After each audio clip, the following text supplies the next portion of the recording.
Bueno, un gran gusto saludar a Martín Cohen, nunca lo vi personalmente. Martín, bienvenido, ¿cómo estás? Bien, muy bien. Bueno, muy interesante para mí tenerte en el programa. Gracias. Quiero que nos des un poquito tu panorama, lo que estás viendo. Yo te propongo esto. Estamos viendo cómo algunos consensos que son pequeños de verdad en la Argentina, deberíamos tener muchos más consensos entre todas las fuerzas políticas, hay uno que quieren derrumbar, hay 3 o 4 declaraciones de Juntos por el Cambio sobre la posibilidad de que vuelvan a actuar en seguridad interior los militares, ¿no es cierto? Digo, empecemos por ahí para desgranar un poco algunos temas.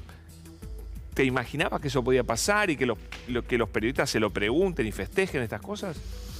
Yo ya no sé qué no me imaginaría. No puedo imaginar qué me resultaría inimaginable. Pero en estos casos me parece que en distintos discursos, pero de una misma frecuencia, es notorio un recelo aparentemente compacto respecto de la presencia del Estado, respecto de la incidencia del Estado, respecto de la función misma del Estado, excepto en su fase represiva. La fase represiva les encanta. Entonces se vuelve, digamos, por lo menos desconcertante, por no decir dudosa, esa tesitura que incluso en las expresiones más vehementes, frente, digamos, y contrarias a cualquier presencia e incidencia social del Estado, el aparato represivo estatal no solo tienden a mantenerlo, sino a fortalecerlo y además los entusiasma.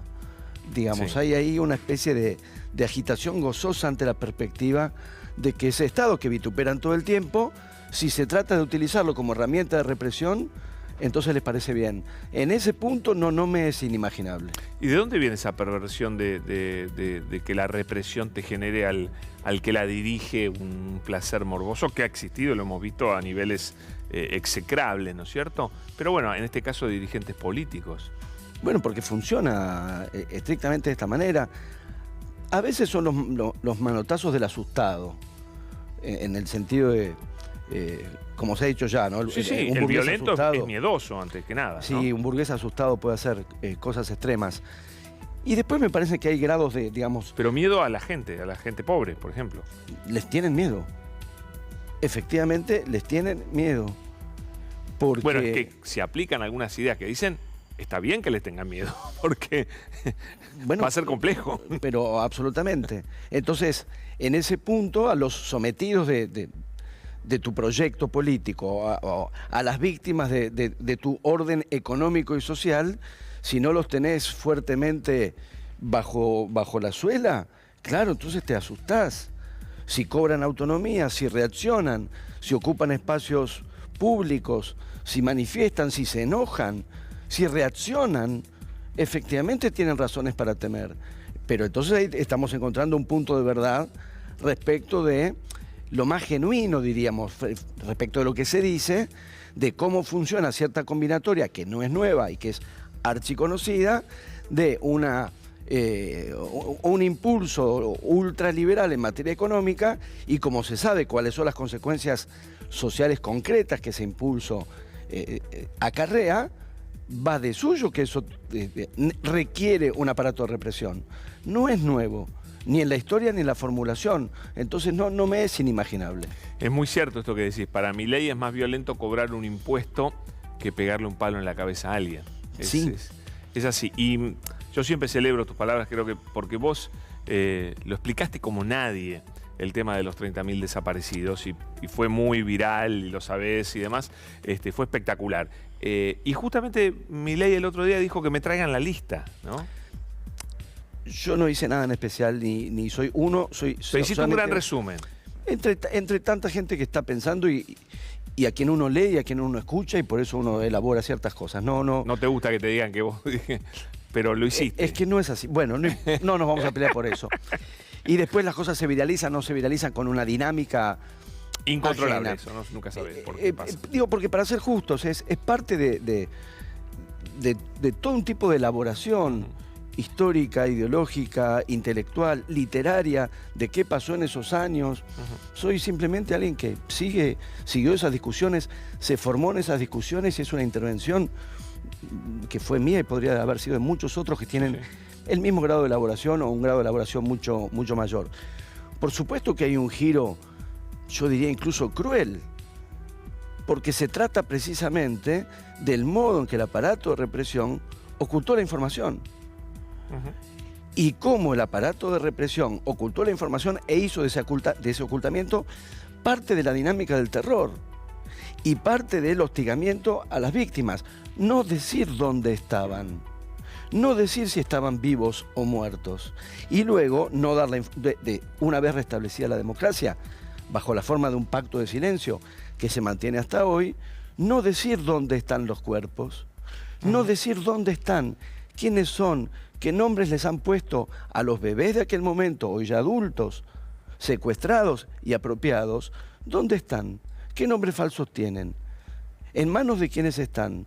¿Cómo hacer para restituirles su derecho a conocer su historia y su identidad? Claro que la base del asunto en aquellos años y hasta hoy consistió en que ocultaron esos elementos, que la represión fue ilegal, que la represión fue clandestina. Una reivindicación, yo diría un reclamo, ya en los años de la dictadura era: queremos la información, que digan dónde están, como hemos cantado en las calles tantas veces, que digan dónde están, devolverle a las víctimas, que han sido víctimas no solo de la represión directa, sino víctimas de esta modalidad de sustraer los cuerpos, la información, no solo en aquel momento, ahora no sabemos. Los centenares de niños, bebés apropiados en aquel momento, hoy ya adultos, hoy no sabemos dónde están. Hoy no dan la información quienes la tienen. Hoy no dan los nombres quienes lo saben. Entonces, dado que ese procedimiento fue parte de los mecanismos de terror y fue parte de lo que se les asestó a las víctimas como forma de hostigamiento, de padecimiento, la sola circunstancia en la que los familiares tienen que decidir cuándo ya no esperan la aparición con vida. Lo tienen que... ¿Cuándo? Cuando ya se esperó demasiado. ¿Cuándo te resignás a que ya no está con vida? Descargar sobre las víctimas ese paso, lo que es la figura del desaparecido, no es algo... No es una figura legal, incluso la fría letra de la ley dice que a tal cantidad de meses vos podés dar por muerta a una persona. Es un horror. Es parte del horror. Es parte de los dispositivos del terror. No es casual es parte de un plan sistemático de implementación de terror, y parte del terror operó mediante ese mecanismo, y es esa la diferencia sustancial, conceptual, entre la condición del desaparecido y del muerto, que no es equivalente. No, por supuesto. Mientras ahora, decía disculpame, esto, Pablo, una cosa, dale, porque venía en relación a lo que decías de Milei. Si una parte del padecimiento, del hostigamiento, del sufrimiento, consistió efectivamente en silenciar, dirigir a las propias víctimas o a los familiares de las víctimas directas la pregunta por la información que le fue sustraída y escamoteada hasta hoy, yo diría es por lo menos cruel. Sí, y lo dijo en Tucumán, donde todos los días desentierran un cadáver nuevo en el Pozo de Vargas, ¿no? Un escenario de horror, pero pocas veces visto. Eso Sí. está pasando hoy. Sí. Hoy está pasando eso. Exactamente, no estamos revolviendo historias caducas, Sí. porque estas historias no están caducas. Primero porque hay algo que se llama historia, y en los movimientos de la historia un presente siempre se constituye respecto de un pasado o de distintos pasados. Pero en este caso en particular, por las características que tuvieron los hechos y por las consecuencias que tienen todavía hoy, no están cerrados. Cerrar el número no deja de ser una pretensión de cerrar un tema que no está cerrado, porque hay respuestas que no se han dado, hay cuerpos que no han aparecido. Totalmente. Y hay personas secuestradas, apropiadas, que hoy no sabemos quiénes son ni dónde están. Entonces no podemos cerrar. Martín, ¿viste Argentina 1985? No todavía. Clases. Feria del libro. Visita la televisión. Boca, no pude ir todavía, pero Pero estoy ¿qué te ansioso. parece revisitar eso en formato de cine? Por supuesto, con omisiones, con lo que implica el cine, pero también la posibilidad de acceder a un público que, por lo que vimos en algún rebote en algunos medios donde trabajan chicos muy jóvenes, no tienen la más remota idea de lo que pasó. Lo cual Y es una pone la mala piel- señal. ¿Eh? Porque no la vi, De manera que sobre la película no voy a decir nada, porque no la vi, pero leí muchas de las intervenciones de lo que se generó, Sí. y me parece muy interesante que eso se reabra, porque es como algunas de las intervenciones que leí iban por ese lado. Una de esas cosas no es tan frecuente para los argentinos, una de esas cosas de las que podemos estar orgullosos. No encaja, creo yo, en el esquemita K anti-K, no encaja en el esquemita, No. porque es un esquemita en general muy reductivo, que para algunas cuestiones funciona, para otras no, y me parece que es interesante volver sobre esas cuestiones bajo un formato más amplio. A mí, digo, un formato de elaboración más amplio. Una cuestión que me ha llamado la atención, pero porque se insiste y que me resulta un tanto preocupante, es que se haya vuelto formulación irónica la expresión "es más complejo". Se dice solo como forma de burla, con lo cual hay una tendencia a establecer que de por sí las cosas serían simples y la pretensión o la invocación de complejidad sería una especie de capricho que merece burlas. Yo la verdad es que no pienso así. Algunas Creo cosas que es son un simples. intento de bajarle la intensidad, por ejemplo, bueno, mataron, torturaron, es más complejo. Sí, aparece como burla. Lo están medio como defendiendo. Sí, sí, y sobre todo están aplanando. Algunas cuestiones son simples, pocas. Yo conozco muy pocas que son realmente simples. Este tipo de cuestiones de las que estamos hablando ahora, o de las que se ocupa la película de Mitre, no son asuntos simples.